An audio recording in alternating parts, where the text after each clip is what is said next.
উত্তরপ্রদেশের প্রয়াগরাজের পূর্ণকুম্ভের পরপরই এই বাংলার হুগলি ত্রিবেণীতে অনুকুম্ভ।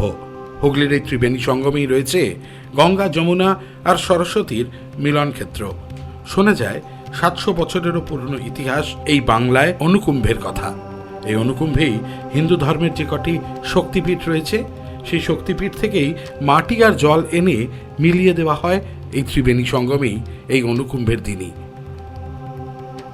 ত্রিবেণী কুম্ভ পরিচালন সমিতির শক্তিপীঠ শাখার সদস্যরা ইতিমধ্যেই পৌঁছে যাচ্ছেন বিভিন্ন শক্তিপীঠগুলিতে।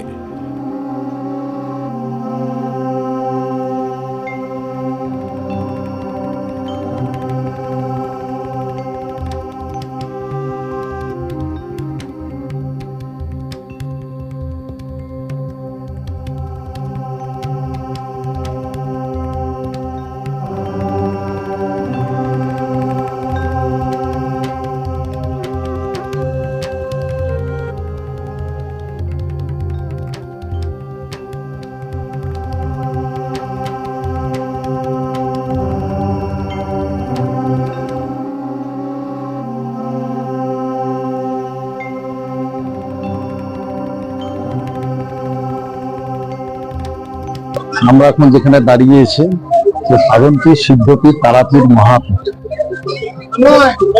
আমরা সিদ্ধপীঠ বলি, তন্ত্রপীঠ বলি।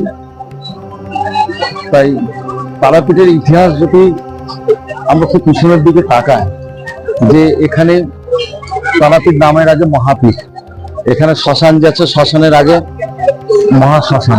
কেন বলে? এখানে মানে একের অধিক যে সাধক আছে, তারা এখানে তাদের নিজস্ব সাধনার দ্বারা এই পীঠকে সিদ্ধ করেছেন, তাই এটা মহাপীঠ। আর যেখানে সৎদেহের পাশাপাশি সাধনা স্থল থাকে, সেটা হয় মহাশ্মশান। তাই এই দুয়ের মিলন। তারপরে দ্বারকা নদী, যেটা উত্তর বাহিনী গঙ্গার সমান।